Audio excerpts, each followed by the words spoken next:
The email looked like a trap dressed in navy serif font. "You're cordially invited," as if Daniel Reed had ever been cordial. The location was the Fairmont Olympic in Seattle, the date this Friday, and the occasion a private gala celebrating new beginnings. Lena let the cursor hover over RSVP while the kettle clicked behind her. She could hear Daniel's laugh even now, the one he used for donors, juries, and women he didn't plan to keep. She almost deleted the message. Instead, she forwarded it to her spam folder, missed the bus, and then, against judgment and good sense, bought a second-hand black dress on her lunch break. If it was a prank, she would walk through it with her chin up. The week had been all scaffolding and rain. Lena Park, 33, rechecked blueprints for a community housing retrofit while water pried at the window seams of the non-profit's Pioneer Square office. She'd fallen in love with buildings the way some people fell for music, through repetition, pain, and the memory of standing in a place that shouldn't stand but does. She could name the year a cornice was added, the species of wood hidden beneath stucco, the acoustics of an empty stairwell. The divorce had left her with a studio in the Central District, her mother's rice cooker, and a job that never asked whether she was lovable. She liked that about beams and loads. They didn't mind what she'd failed to keep. "Are you going?" Priya asked over the cubicle wall, holding a mug that said, "World's okayest engineer." "To what?" Priya raised her phone. The society pages were pre-flushed with anticipation, a hush-hush gala, tech and real estate money mingling in velvet. Daniel Reed's firm, Azimuth Capital, was rumored to be unveiling a partnership. It was tagged private. The guest list was hand-picked, and yet, as if by error or malice, Lena had an invitation. "He's baiting you," Priya said. "Stay home, watch Chef's Table, and let your ex be rich and ridiculous without you." Lena laughed tightly. "I'm not going." But she felt the tug. She knew the anatomy of humiliation, how a person could be positioned, how the room could be set. She also knew the physics of refusal. Force meets force, and everything stubborn stays. On Friday, she walked past the rain-polished stone lions guarding the Fairmont. The lobby smelled of lemon polish and money. At check-in, a woman with a flawless bun found Lena's name with a practiced frown that softened into PR brightness.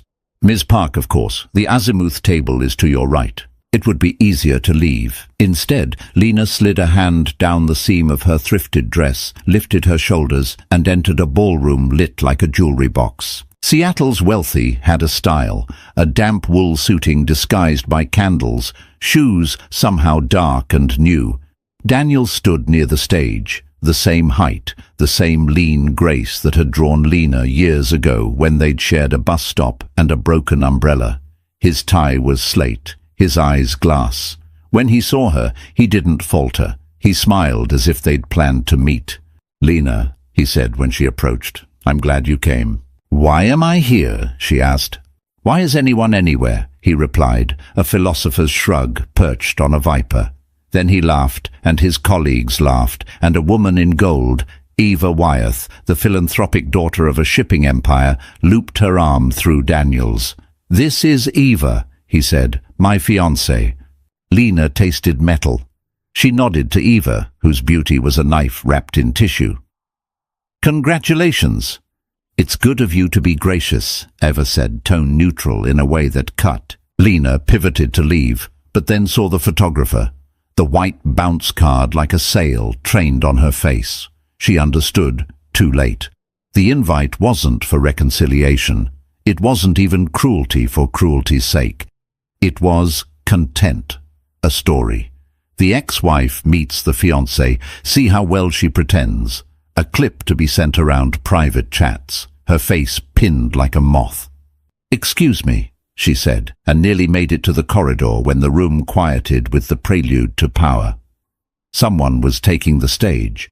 The man's presence absorbed the chandeliers. "And now," the MC said, "our keynote sponsor, Adrian Voss, CEO of Voss Urban." Lena knew the name. Everyone who worked in buildings knew it. Voss Urban was a machine that converted derelict blocks into glass and green. Depending on the article, Voss was a visionary or a billionaire whose projects priced out the city's soul. He was taller than she expected, broad-shouldered in a suit that fit like fact. His hair was trimmed close, a scar, faint, surgical, piloting down from his left brow. He was younger than the whispers had made him, late 30s perhaps. His face, when it turned, didn't scan. It interrogated. "Seattle," he said, and his voice carried with the certainty of someone who'd been believed since birth. "Our city is a harbour. It should be a harbour for everyone. Plaudits, the practiced kind." Adrian smiled without warmth, then let his eyes sweep the room. They caught on Lena, just a flick, like a searchlight grazing a rooftop. "Tonight," he continued, "we announce a partnership that will change the way we build access to housing. Something real, not a slogan.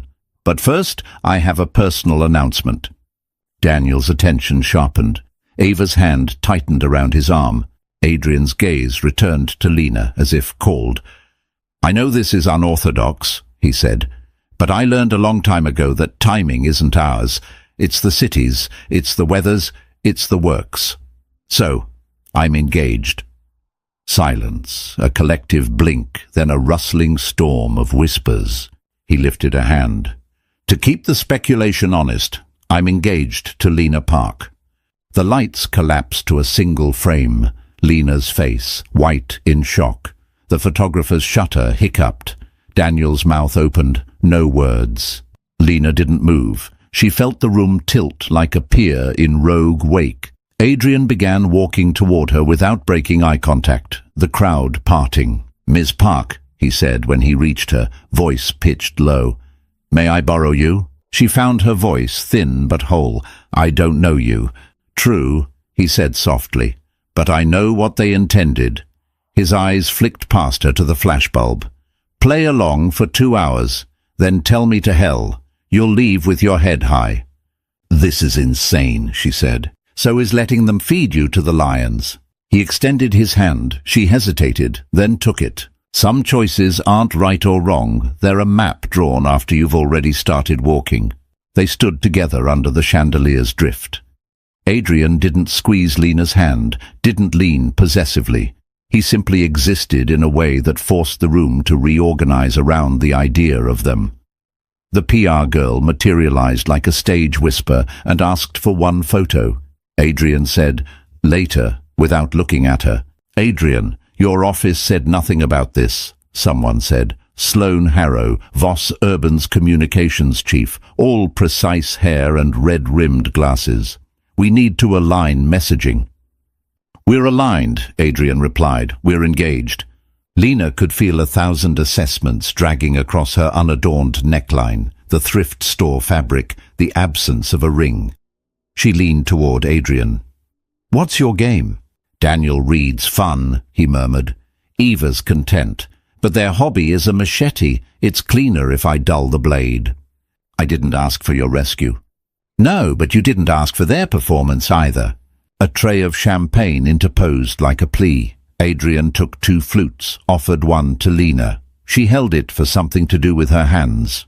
Daniel approached, escorted by a smile that had paid for more than one apartment. He gave Adrian a firm, leveled glance. "Congratulations," he said. "Didn't know you were seeing anyone." "You don't know a lot of things," Adrian said mildly. Daniel's eyes cut to Lena. She waited for his smirk, the one that could shrink a room, but he looked thrown in a way that put age in his face. "Lena," he started. "Don't," she said. He closed his mouth, then added, "This isn't you." "And what is?" she asked. A silver-haired board member stepped in with the cheer of someone who believes they referee the world. "Adrian," he boomed, "this is quite a development." "New beginnings," Adrian said, borrowing Daniel's copy as if to return it smudged. "Isn't that what we're celebrating?" Eva Wyeth watched from a cluster of sponsors, grip white on her clutch. She possessed the brittle poise of a violin before its string snaps. Her mother, Agnes Wyeth, Byzantine in black velvet, murmured something to her. Agnes's eyes slid to Lena, cool appraisal mixed with something like curiosity. During the auction, Adrian stood at the back with Lena. The projector cycled through renderings, sleek apartments with green roofs and children playing on clean grass. "Those kids," Lena said, "are stock photos taken in LA. Adrian's mouth hooked. "You can tell. The light is wrong for Seattle, and the grass is fake. You have a good eye." "I have a tired one." He shifted so she could see the stage. "Azimuth and Wyeth's family foundation are courting our affordable housing bond," he said. "They want the banner, not the work. If they control it, the units will be affordable in name only, penciled with assumptions that move numbers like a shell game. And you need a fiancé to stop them. I need a narrative that makes it costly to oppose me right now. People love a love story. It's a shallow shield, but it blunts knives." "You could have picked someone else." "I could have," he said, unblinking. "But I saw your face when Reed introduced his fiancée, and I saw the camera." Lena felt heat rise. "So I'm a prop." "You're a person in a bad moment," Adrian said. "I'm offering a worse moment with an escape hatch." "You're terrible at comfort." "I don't offer it." A city council member approached, eager to be photographed near money. Adrian became the instrument he was made to be, competent, charming in an industrial way. Lena watched his blade turn in practiced arcs. She thought of structural integrity, how some beams looked too thin and were stronger than anything else in the building. Near dessert, Adrian leaned down. 15 more minutes, then we leave. Separate exits, she said. If you want. He paused. Or not. The photographer harvested his courage and asked again for a photo. Adrian finally agreed. The flash was white, close. Lena's instinct was to tilt away. Adrian's was to step in. He didn't touch her. In the photo later, they would look like two people in a storm leaning toward the quiet eye. On their way out, Agnes Wyeth glided into their path. Up close, her beauty was the kind that didn't beg favor. It expected it. "Mr. Voss," she said, voice velvet with wire under it. "How romantic. Do let us host a little soirée in your honor." "I'm not much for parties," Adrian said. "Nonsense." Agnes's gaze turned to Lena, assessing lineage, posture, the stitching at the hem. "And you must be—" "Lena," she said. She didn't offer her last name. "A sturdy name," Agnes murmured. "I admire the pragmatic." "We should go," Adrian said. "Early day." "Of course." Agnes's smile held. "Do look out for sharp turns. One can misstep when dazzled." Outside, Seattle's rain had steadied, the kind that seeped into clothes and purposes. Adrian opened the car door of a black sedan. "I'll have you home," he said. "No detours. I can call a cab." He regarded her. "Lena, may I call you Lena?" "It's my name. I apologize for the ambush within the ambush." "You're not sorry," she said. "I am strategically," he said, and almost smiled. "Will you sit?" She got in. The car smelled like leather and rain-wet wool. They drove over slick streets. When they reached her building, a tuck of brick between a tattoo shop and a community garden, Adrian leaned on the console as if the car were a negotiating table. 2 hours bought you space," he said, "but the story will live beyond tonight. Will you have coffee with me tomorrow? We can plan what the world will assume has already been planned." "I don't owe you anything." "You owe no one anything," he said, "but you can use what you're owed." She considered. Pride was a solid material, heavy, dense. It could anchor, it could drown. 1 hour, she said. "Public place, no photos." "Agreed," he said, and for the first time his voice softened a degree. 10 a.m., more coffee on second. He didn't try to shake her hand. He didn't ask for her number. He left, and she stood on the sidewalk, looking up at the wet brick of her building, feeling both played and strangely not. Inside, she received a text from an unknown number. Unknown. "It's Priya. Sloan from Voss PR found me on LinkedIn. She asked if you're media-averse or media-manageable. I told her you were neither and both. Lena, I hate you. Priya, love you too. Call me in the morning, or from jail." Lena set down her phone and let the quiet of her studio press around her. She lay awake for hours, the image of Daniel's mouth opening and closing like a fish behind glass replaying in her head. When she finally slept, she dreamed of scaffolds bending in wind without breaking. More coffee smelled like burnt sugar and ambition. The baristas wrote names on cups in neat engineer print. Adrian was there already, at a corner table with his jacket off, sleeves rolled to reveal a scar at his forearm like a pale river. His watch was expensive but unshowy. "You came," he said. "I'm considering common sense a character flaw to be strengthened," she said, sitting. He slid a stack of printed pages toward her. "This is a draft agreement. I'm not signing anything." "Good," he said. "Read it and tell me what is unacceptable." She scanned. No NDA, no morality clause, a stipend, modest, a timeline, 3 weeks, after which both parties would melt the narrative quietly. She blinked. 3 weeks? "I need 3 things. Time to secure the bond, cover while I untangle a Wyeth-adjacent entanglement, and to flush Reed's hobbyists into the open." "What entanglement?" he considered, then told her. 2 years ago, I authorized an accelerated inspection on a waterfront development. Legal, but the inspector was inexperienced. We missed a lateral bracing flaw. It didn't collapse, but the fix was costly. Wyeth funded the fix, and has implied they can make trouble if I don't play nice. "So Agnes owns a string tied to your wrist?" "Yes," he met her eyes. "Your turn." "My turn to confess? To tell me where you'll think you don't deserve to be here?" Lena felt the old ache, the one that built shelter out of scarcity. "When I first started with the non-profit," she said, "we were retrofitting a building on Rainier. The budget was already carved to the bone.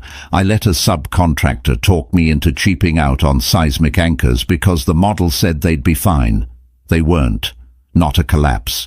But during a windstorm, a stairwell shifted and a tenant fell. She broke her wrist. It's on me." "Did you fix it?" "Yes, and I visited her every week. She forgave me. I didn't." Adrian nodded as if checking a box on a form labeled human. "We carry our errors like bricks. Sometimes we build with them." "Spare me your aphorisms," she said, but she wasn't as angry as she wanted to be. He slid a second paper across. "I also had Sloan compile a damage profile. Since last night, 3 blogs and 1 gossip account have posted your photo. 2 commenters called you a climber. 1 called you poor. 1 found your Ravelry account and confused knitting with witchcraft." Lena snorted. "Witches don't knit acrylic." "Point being," he said, "if you take my hand in public for 3 weeks, I owe you armor." "What kind?" "Media coaching, a make-believe ring you get to choose, and veto power over every photo op. You'll accompany me to 3 events. You'll eat 1 dinner with my sister. You will not be alone with any member of the Wyeth family." "You make it sound like they bite." "They nibble until you bleed." She leaned back. "And what do you get besides optics?" "I get to see how Reed responds when someone he tried to humiliate is lifted above him without his consent." "You make men into projects." "No," he said. "I make structures. Men walk through them and reveal their load-bearing flaws." She thought of Daniel's face when Adrian had named her. She thought of Eva's hand on Daniel's arm. Was it love or a deal? Something of both, probably. The world was a ledger. Feelings were entries. "If I do this," she said, "you don't lie to me." "I don't lie," Adrian said. "I omit." "Then include me." A pause, and then he nodded. "Done." They shook hands. His palm was warm, a map of calluses that surprised her. He noticed her attention and said, "I worked summers as a framer in Yakima. My father believed in proof." "And now?" "He believes in different proofs." They walked out into a morning that held a brief, luminous break in the clouds. "We'll need to be seen once today," Adrian said. "Something casual, a bookstore. It'll make the ring look like more than a prop." Lena sighed. "Fine, but I'm choosing the ring." "Good," he said, and a hint of relief showed, which humanized him more than anything else had. "Sloan will arrange a private appointment so we can avoid paparazzi." "No," Lena said. We do it at a regular store. We stand in line. We compliment someone else's choice. If you want the armor to look like skin, you wear it." He considered, then smiled with the quick, real light of a street lamp flickering back on after a storm. "You're right." At Elliott Bay Book Company, Adrian carried her coat without asking permission and listened to a clerk recommend an essay collection about class and cities. He bought it for both of them.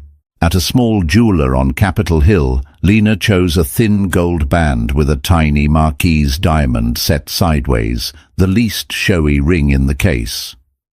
The clerk said, "It's timeless," instead of "It's cheap," and Lena liked her for that. As they stepped back onto the sidewalk, a college kid with a DSLR lifted it. "Adrian Voss," he called, like invoking a saint. "Congratulations, man." Adrian glanced at Lena. She nodded once. The kid snapped. "Can I get a quote?" he asked, cheeks flushed with the thrill of proximity. Like, "What's love to a guy like you?" Adrian looked at Lena as if she were the only audience. "Love is a kind of engineering," he said. "You make something that can carry weight without collapsing when it's quiet." The kid blinked. "Cool," he said, not fully understanding. He posted the photo before they crossed the street. By evening, the photo had gathered comments. Someone mocked the ring as dainty. Someone else said, "Actually, it's perfect." Priya called. "Are you engaged to a billionaire?" "I'm engaged to a headache," Lena said. "Headaches pay well?" "Headaches come with armor. Just keep your oxygen mask on. Power is thick in those rooms. You'll start breathing it before you know it." "I won't," Lena said, but she heard the warning like rebar in concrete, hidden, essential. Dinner with Adrian's sister Naomi took place at an Ethiopian restaurant in Columbia City that smelled like Berber and home. Naomi had their father's laugh and their mother's insistence on second helpings. She greeted Lena with a hug that felt undeserved and exactly right. "Adrian's awful at soft things," Naomi said, tearing injera. "He forgets that not every problem is a load to distribute." "Thank you," Lena said dryly. "That's reassuring." Adrian rolled his eyes, but gently. "I'm not made of rebar," he said. "You are 90% rebar," Naomi replied, then turned to Lena. "He told me the truth about the performance we're in. I approve of it less than I should." "I can step out," Lena said, startled. "I don't want to trespass." Naomi shook her head. No, I mean I wish you didn't have to step in at all. But if you must, better with your eyes open and a hand on the exit." Lena warmed to Naomi's directness. "What was he like before?" she asked lightly. "A stubborn boy who built bridges over irrigation ditches with twine and stolen planks," Naomi said. "And a teenager who wanted to save our mother, which he couldn't." Adrian's jaw worked. "Naomi?" she asked. Naomi said gently, "Our mother died of a bleed after a simple surgery when we were in college. Preventable. The hospital settled. Adrian doesn't like preventable mistakes. He works like he can backspace death." Lena understood something large and small. A shape slid into focus. "I'm sorry," she said, and meant it. "Thank you," Adrian said, and meant it. After dinner, they walked along the sidewalk, passing families and young couples. Adrian kept pace with Lena instead of leading. It would be a small thing to someone who had always been offered equal space. To Lena, it mattered. "What will Daniel do next?" Adrian asked as they waited at a crosswalk. "He doesn't like to lose face," Lena said. "He'll pretend your announcement was an inside joke. Then he'll find a more efficient way to cut me." "Like what?" "He'll feed a story to a mid-tier journalist. Non-profit engineer uses fake engagement to leapfrog into Voss circles. He'll make it sound like an exposé about power imbalance when it's really about reasserting his own." "Then we beat him to it," Adrian said. "We do an interview with a reporter who isn't bought about the problems with cosmetic affordability metrics. You talk about anchors and wind loads. You mention your mistake. You inoculate yourself." "I don't want to be a public face." "You already are," Adrian said, not unkindly. The interview, set up by Sloane in 72 hours, was with a local journalist, Maya Fontaine, who had a talent for hearing what people thought they weren't saying. Maya arrived with a small recorder and a question lodged like a splinter. "Why you?" she asked Lena before the mic was even on. "Why did he announce you?" Lena considered lying. She chose something adjacent to truth. "Because I looked like the kind of person who needed someone to hold a door open, and he's the kind of person who thinks doors should be structural and universal." Maya smiled quick. "And are you engaged?" "We are engaged," Adrian said. He held Maya's gaze with the relaxed ferocity that makes room for no follow-up. It was a lie that contained a wish that contained a barricade. They talked about the bond, about lateral bracing and stock photos, about how certain philanthropic foundations use affordable the way some menus use artisanal, a price point disguised as virtue. Lena described how anchors flex and absorb energy, how a stairwell can shift even when everything looks fine. She told Maya about the Rainier building and the broken wrist. Maya didn't pounce. She let the admission land and find its own gravity. After the interview, Adrian and Lena stood in the parking lot behind the paper's office. The air smelled like wet paper and car exhaust. "You didn't have to share that," Adrian said. "I did if I want to be human and not a shield," she replied. "Being human is expensive. Being a shield is lethal," she said. He looked at her then, as if something in his head had been tilted and now clicked into a truer alignment. "You're more dangerous than I thought," he said. "To whom?" "To everyone who thinks you'll bend the way they want." Back in her studio, Lena found a message on her building's group thread. "Unit 3's ceiling is leaking again." She went upstairs with a flashlight and knocked. Mrs. Hernandez, 70, fierce, let her in. A thin brown line unspooled down the corner seam like the beginning of a bruise. "I'll call Marco," Lena said. "We'll fix it tomorrow." "You work too much," Mrs. Hernandez said. "You need someone to look at you like you look at buildings." "I have a ring now," Lena said, half-joke. Mrs. Hernandez eyed it. "Pretty," she said. "Don't let it be a lock." The embossed card arrived like old money smells, linden and ink. A supper to honour love and civic virtue, hosted by Agnes Wyeth in her Queen Anne mansion that looked like a chess piece retired from active duty. "Very medieval," Priya said when she saw the invite. "Like they'll ask you to drink from an antique cup." "It's a trap," Lena said. "It's a trap with prime rib," Priya replied. Sloane was crisp in briefing. "We accept. We control entry and exit. No alcohol for either of you. Keep to the north parlour where the photographer can't isolate you." "Wyeth hates to be told where she can't be," Adrian said. "She'll pretend to like it for 30 minutes, Sloane said. "Then she'll remove a wall." On the night, the mansion's lawns gleamed wetly. Inside, a string quartet played a Bach that made Lena's nerves hum. Agnes greeted them with a kiss of air and led them past a Chinese screen worth more than Lena's block.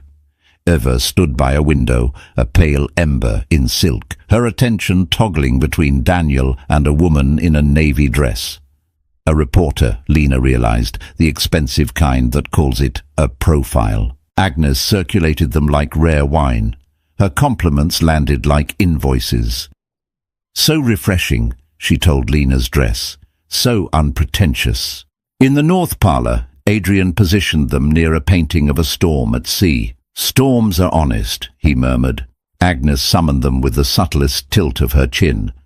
"A toast," she announced to the room, sceptred by a champagne flute, "to unions forged not only by affection but by common cause." Daniel's jaw was tight. Eva's smile was a crease cut into porcelain. "Adrian," Agnes said sweetly, "tell us when you knew Lena was the one." Adrian didn't look to Lena to rescue him. He didn't resort to canned romance. He spoke with the simplicity of a man unwilling to perform more than necessary. "I knew when she corrected a model, not to win a point, but to prevent a failure none of you would see." Agnes's smile sharpened. "And you, Ms. Park, when did you know Mr. Voss was worth your trust?" Lena took her seconds. People held their breaths for different reasons: curiosity, malice, hope. When he told me something unflattering about himself without calculating the advantage, she said, and when he didn't ask me to be less than I am for the comfort of a room. A thin hush replaced by polite laughter. Agnes lifted her glass. To honesty, then, may it always be so bearable. Food came, expensive as absolution. At the midpoint, the navy-dressed reporter intercepted Lena near the powder room. Up close, her eyes were kind, which made the danger worse. "Ms. Park," she said, "Maya Fontaine printed your interview. Nicely done. I'm Hannah from Northwest Profile. I'm told you engineered your way into Mr. Voss's life quite efficiently." "That's not how engineering works," Lena said. "You're aware Daniel Reed is whispering other versions of the night at the Fairmont," Hannah said gently. "He says he invited you as a gesture of closure and kindness." Lena smiled. Daniel often mistakes kindness for showmanship.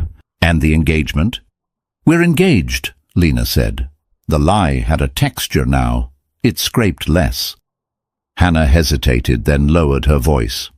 "Off the record, do you know that Agnes approached Daniel first with the idea of inviting you? He told someone at the bar, loudly after the toast. He thought he was a prince in a tableau.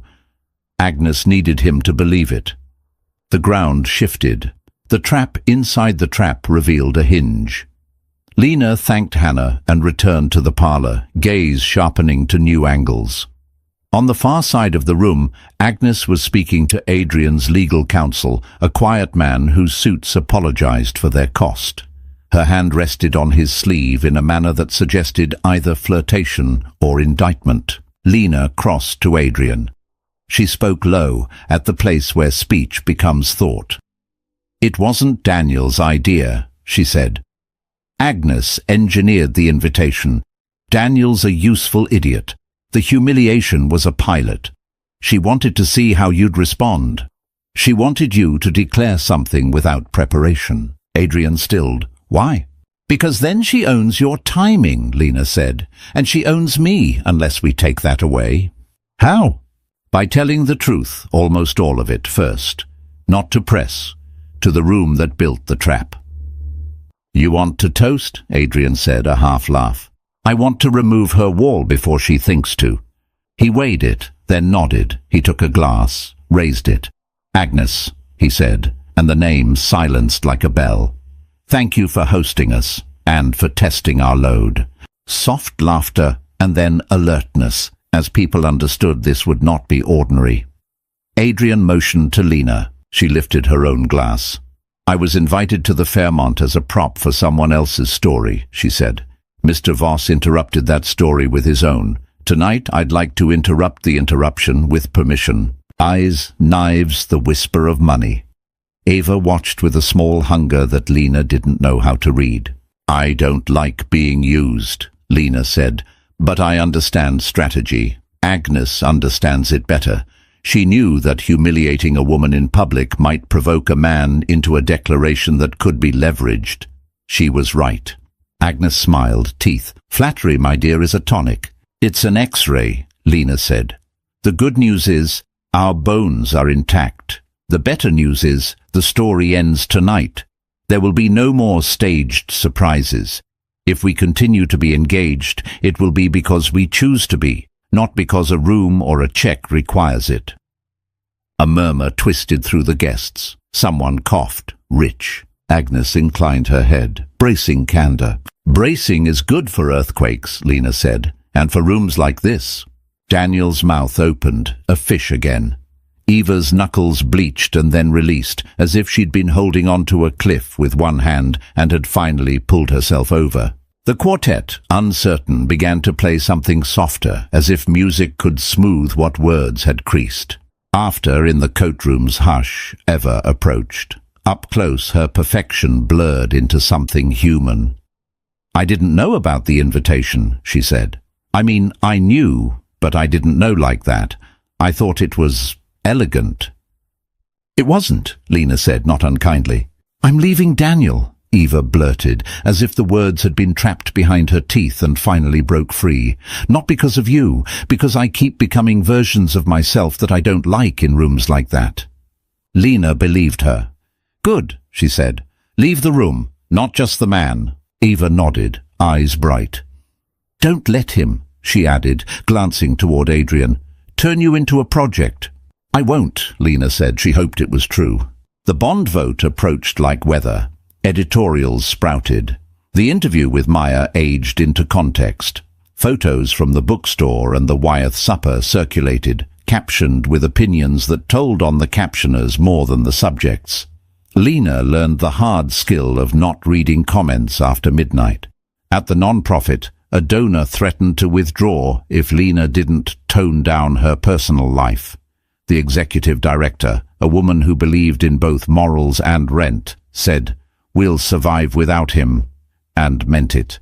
Lena doubled her work, a penance that felt like repair. Daniel's Whisper campaign sharpened into a story on a lifestyle site that used the word schemer 3 times and humble 0. Hannah, in an unrelated piece, wrote a clear-eyed feature on Agnes's philanthropy and its geometric relationship to power, and Agnes never forgave her. In the midst, Lena and Adrian's performative closeness developed actual edges, moments that didn't feel like performance. A shared joke about a bad scone, a fight about a driver who almost clipped a bicyclist. Adrian wanted to call the company and crush them with influence. Lena wanted to report to the city's anonymous tip line. "You think everything can be fixed with levers," she said. "Sometimes you have to push with your hands." "You think pushing with your hands is purer," he said, not unkindly. "Sometimes it's just slower." They compromised, terribly and perfectly, both lever and hands. One night, as rain raced down the window of Adrian's office, they reviewed a revised affordability model. It was the first time Lena had been in his private space. Concrete, wood, a single photograph of a Yakima field. He unbuttoned his cuffs and rolled his sleeves as he always did when work sharpened. She traced a line on the printout. "If we shave this contingency, we can add 10 units without crushing maintenance." "You're not just good," he said. "You're honest." "Don't say that like a surprise." "It's not," he said. "It's an anchor." She looked at him then, and the air altered. It happened slowly, and then all at once, like fog parting to reveal the shape you'd been walking toward. He reached, then stopped. "I don't want this to be part of the performance," he said.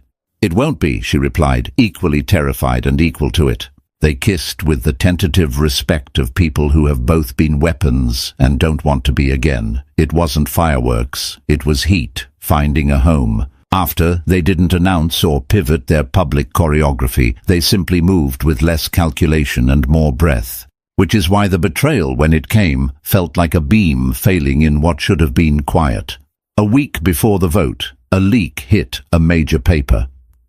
2 years ago, Voss Urban bypassed standard inspection timelines at Peerview, risking safety to preserve schedule. Insider says CEO used political connections. The insider, unnamed but described with enough detail to be easily named, was an engineer who had since become a public figure.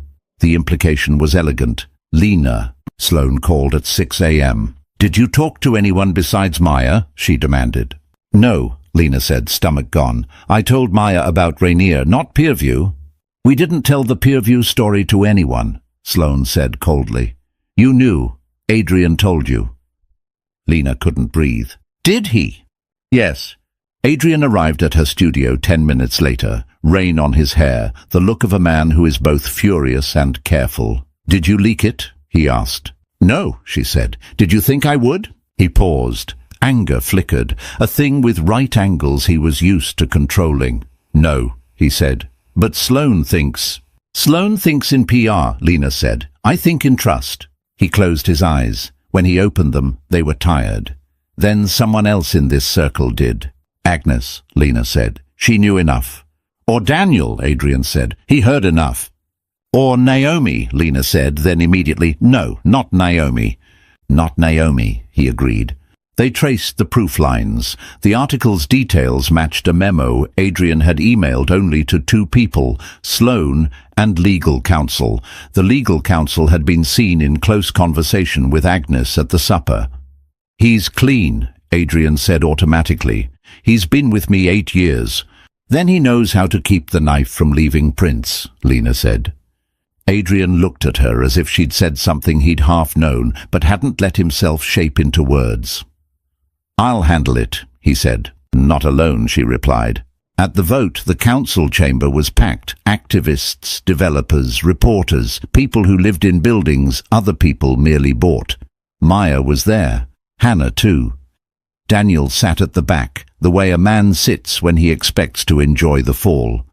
Agnes was nowhere visible, which meant she was near. Adrian spoke first, owning the peer view acceleration, owning the fix, naming the flaw, naming the cost. He did not pretend it had been noble. "It was expedient," he said.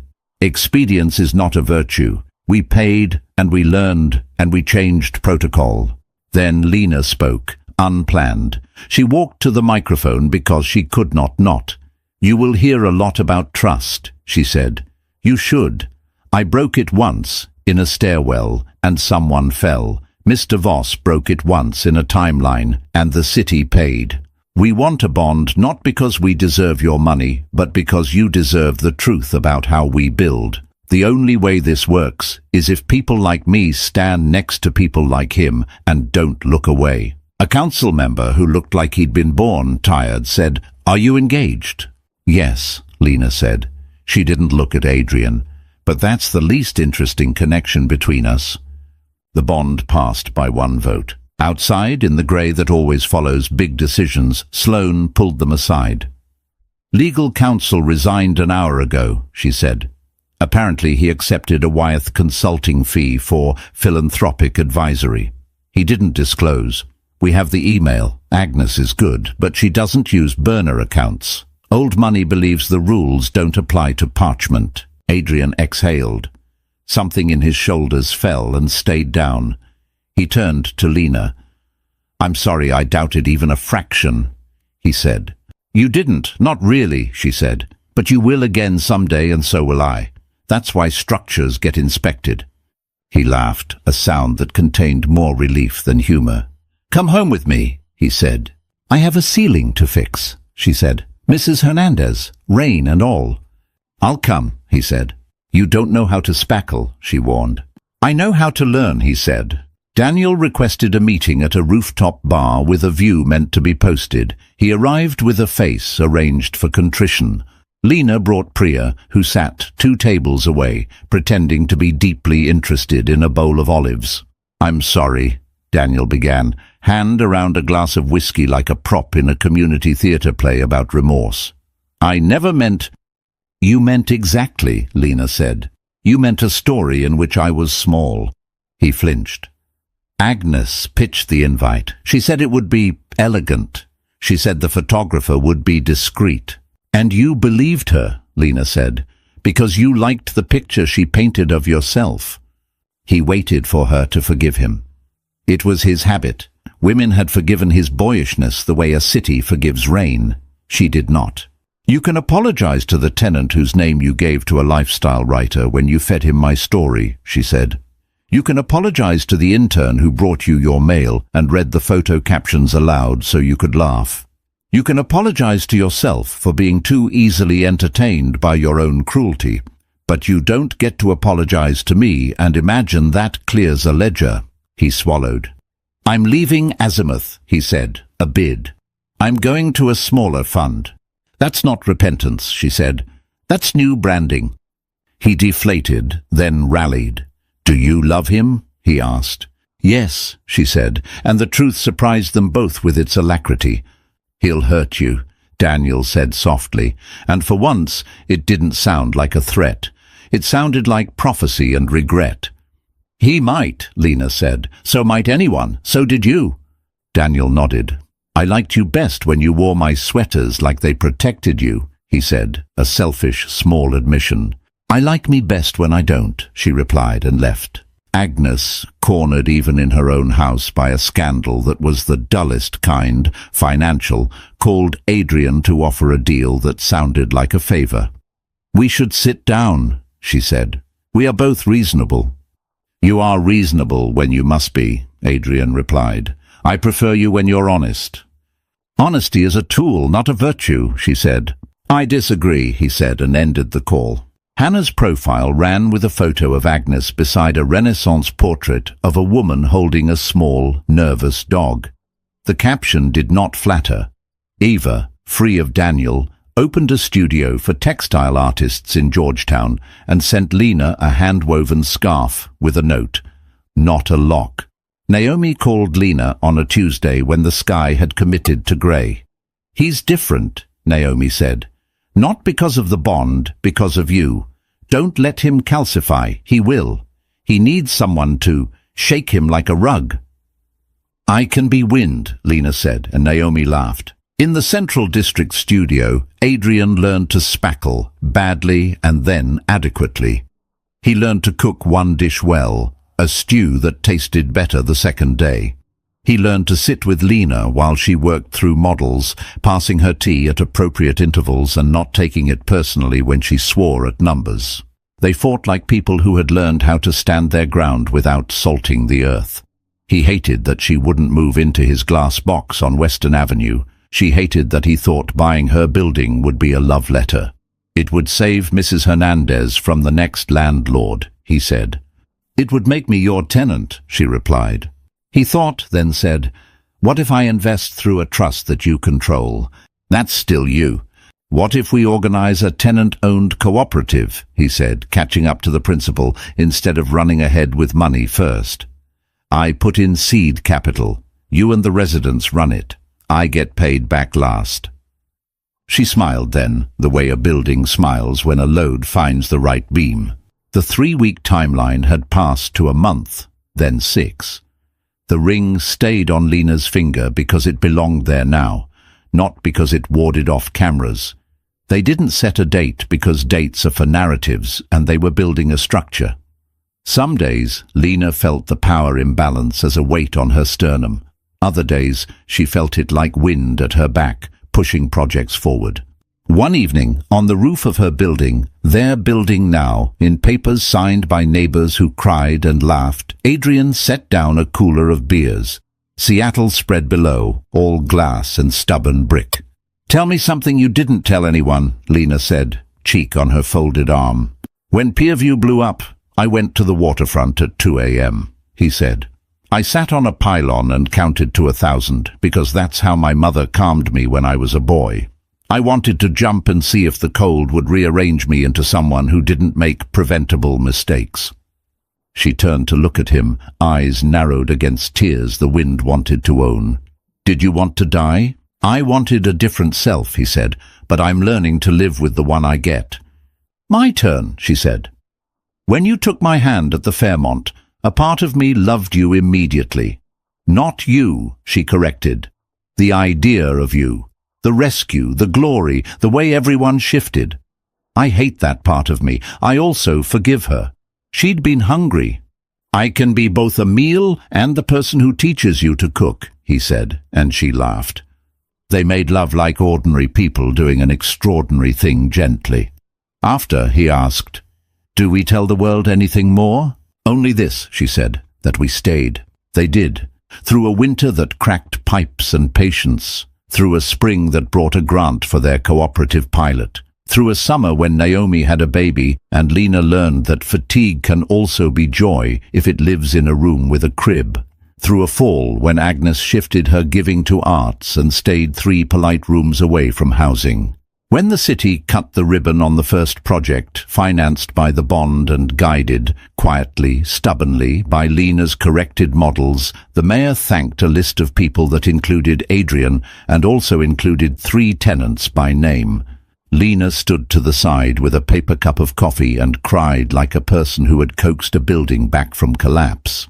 Later, Daniel passed by, clean-shaven and smaller. He nodded, a bow to the version of her he had finally learned to see. She nodded back and didn't carry it home. The first anniversary of the Fairmont came with rain and the memory of flashbulbs. Adrian suggested a private dinner at the Ethiopian place. Lena suggested ramen at a place with too few seats and excellent eggs. They did both. On the walk home, they paused under the Fairmont stone lions. The lobby glowed, indifferent. "Want to go in and make a toast?" Adrian asked, half mischief. "No," Lena said. "Let it be what it was." "A trap?" he said. "A hinge," she corrected. "We turned."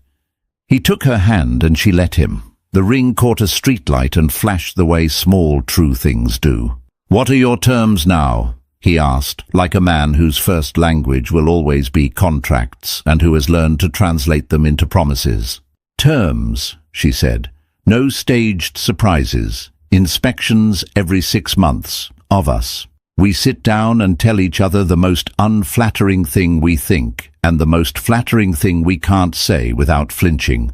We build more tenant cooperatives. We buy nothing big without asking who it displaces. We forgive ourselves on a schedule, and we eat well. And love?